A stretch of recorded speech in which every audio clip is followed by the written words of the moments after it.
안녕하세요. 자, 전 근대 한국 사이에 고려의 사회와 사상 볼 수 있도록 하겠습니다. 먼저 고려의 신분 구조와 사회 모습입니다. 자, 학습 목표 보도록 할게요. 고려 시대 주요 신분층의 생활 모습을 설명을 할 수 있는데 이번 시간에 여러분과 저는 각 신분별 일기 형식으로 한번 우리가 생활 모습을 설명해 보는 걸로 한번 학습 목표를 한번 정해봤어요. 만약에 여러분이 문벌이라면 좀 비참하게 이야기를 하면 만약에 여러분이 고려시대에 태어났는데 노비였다면 한 다섯 곡지 정도 해가지고 일상을 한번 정리해보는 것도 굉장히 재밌는 그런 수업이 될 것 같아요. 자, 고려의 신분 및 계층 구조 보도록 하겠습니다. 신분 구조 대체로 양인과 천인으로 구성되어 있었다. 크게 볼 때는 두 개지만 실제 디테일하게 볼 때는 고려시대의 신분은 네 개로 나뉩니다. 양반, 중간계층, 평민, 천민. 그렇게 이야기를 하고 있어요. 자, 그러면 양반, 우리 저번에 봤을 때는 문벌입니다. 자, 몇몇 가문들이 여러 대에 걸쳐 고위갈치. 여러 대는 뭐냐면 3대입니다. 할아버지, 나, 손자. 이 3대, 5품 이상 고위간직을 차지하면 이 친구들이 뭐가 되냐면 문벌이 됩니다. 문벌. 이 사람들은 최고위관리층이 되겠고요. 그 다음에 이제 그 중간에 있는 사람들을 중간계층이라고 합니다. 남반, 궁궐 실무를 담당했고요. 그 다음에 서리, 중앙관청의 실무를 담당했습니다. 그 다음에 향리, 지방행정 실무를 담당했고요.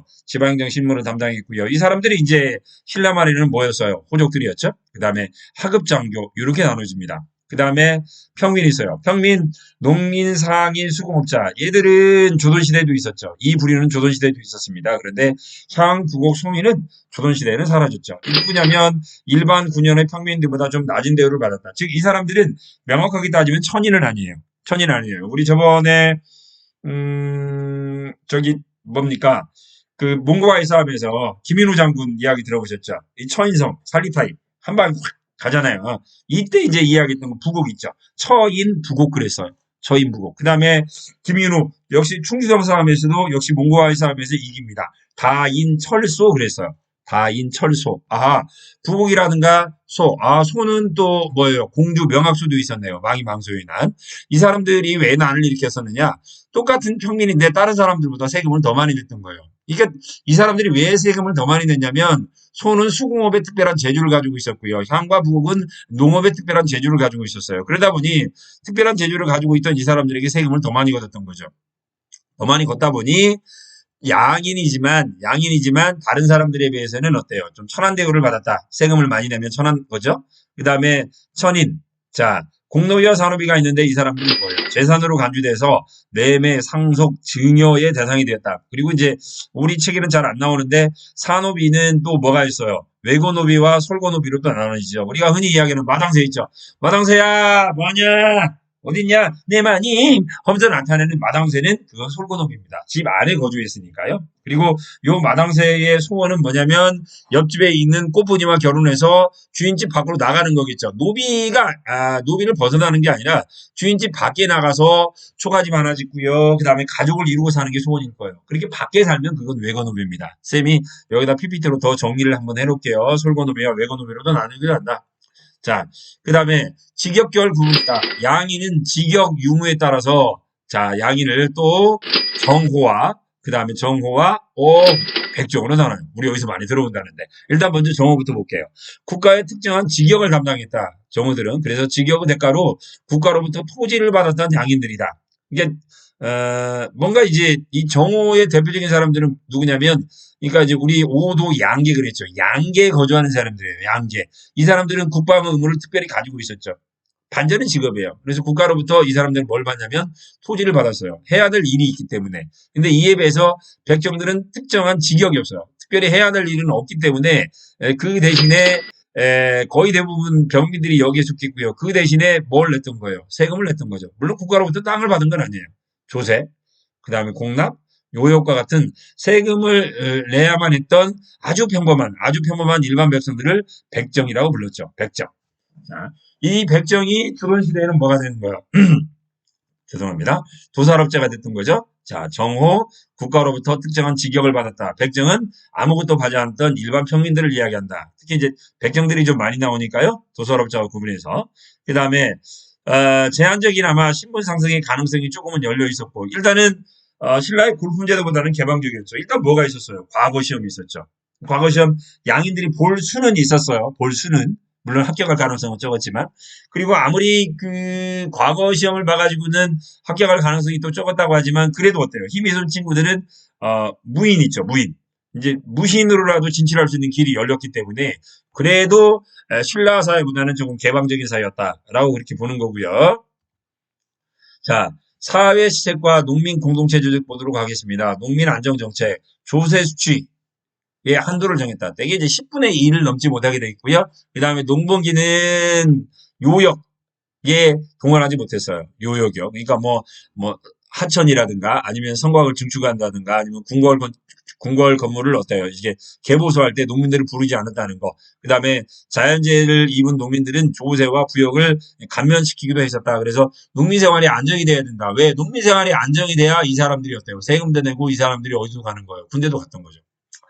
그 다음에 사회제도. 그래서 농민 생활을 안정시키기 위해서 다양한 사회복지 시스템이 있었는데 의창이 있죠. 의로운 창고입니다. 그래서 흉년이 들면 여기에서 이제 백성들에게 쌀을 꽂았던 거죠.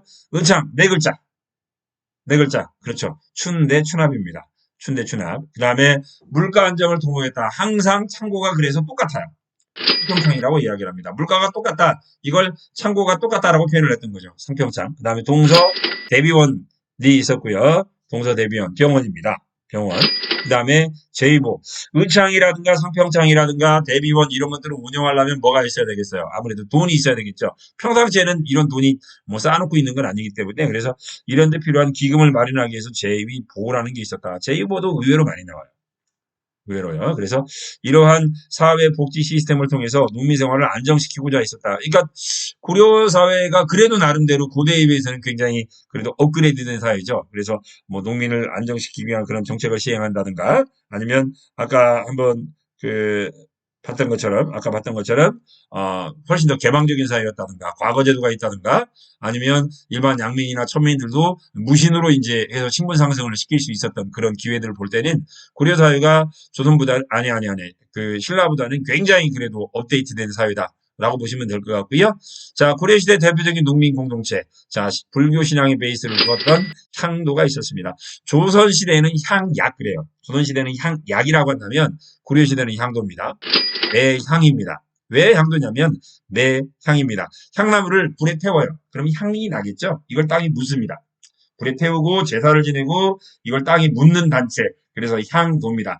아무래도 향나무에서 향이 나오면 이건 어떤 효과를 거둘까요? 물론 제사 지내는 효과도 있겠지만 아무래도 연초에 마을 입구에서 향을 태우면 어떤 일이 벌어져요? 이제 아무래도 요즘 이제 코로나와 같은 이제 전염병이 유행하는데 향을 태우다 보면 전염병을 예방하는 그런 효과들도 있겠죠. 그래서 이제 매향 활동을 마을 사람들 전체가 모여서 했던 거예요. 그리고 향을 피우니까 아까 이야기한 대로 종교적 행사 역할도 했던 거고요. 그 다음에 불상을 세운다든가 아니면 불상을 조각한다든가 아니면 탑을 새롭게 건립한다든가 아니면 또 서원을 건립한다든가 할 때도 요런 향도가 주도적인 역할을 했다. 아무래도 이제 고려 사회는 불교 중심의 사회다 보니까 이제 그런 역할이 됐던 거고요.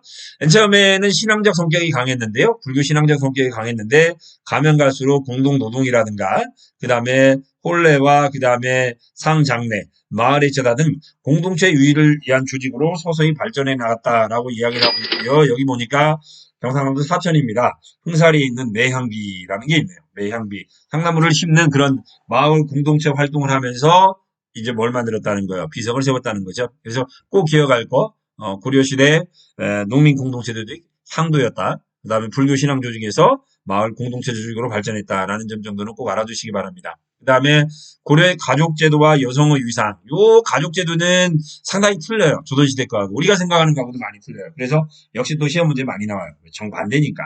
자, 가족제도 봅니다. 부부와 자녀, 일부 일처제, 그 다음에 부계 친족 및 모계 친족을 모두 중요시했다. 즉, 우리 조선시대에 보면은 가부장적 사회, 남성 중심의 사회였죠. 그런데 고려시대는 남성뿐만 아니라 누구의 권한도, 여성들의 권한도 굉장히 강했던 사회였고요. 그 다음에 이게 또 굉장히 다른 거죠. 재산을 어때요? 요즘은 우리나라는 뭐예요? 장자상속이라고 많이 이야기를 하잖아요. 큰아들이 재산을 많이 가져갔다라고 이야기를 했지만 조선시대 때는 아니 고려시대 때는 큰아들 작은아들 심지어는 뭐예요? 큰아들 작은아들뿐만 아니라 아들과 딸까지도 재산을 똑같이 균등해서 나눠 먹었어요. 죄송해요. 나눠 먹었다고 해서 균등해서 상속했어요. 너무 전문 용어를 썼죠? 죄송합니다. 자, 그래서 아까도 말씀드렸던 것처럼 여성의 유산이 굉장히 강했습니다. 그래서 여성도 호주가 되는 게 가능했고요. 요거 개인적으로는 여기에 답으로 많이 내요. 뭐 남자만 호주가 될 수 있었다. 그건 아니에요. 그 다음에 자녀도 태어난 순서대로 호적이 기재를 합니다. 뭐 우리는 보면 남자 먼저 적고 여자 그렇잖아요. 고려시대는 그렇지 않았어요. 그 다음에 사위와 외손자에게도 음서의 혜택이 주어졌어요. 음서. 그 다음에 여성이 재혼하는데 아무런 제약이 없었고요. 그 다음에 재혼한 자녀 또한 사회생활을 재혼한 여인의 자녀 또한 사회생활을 하는데 아무런 제약이 없을 정도로 고려사회는 우리가 생각했던 것 이상으로 굉장히 평등한 사회였다는 이야기죠. 자, 그 대표적인 내용이 되겠고요. 자, 여기까지 마치도록 하고 다음 시간에는 이제 유학에 대해서 저희가 살펴볼 수 있도록 하겠습니다. 감사합니다.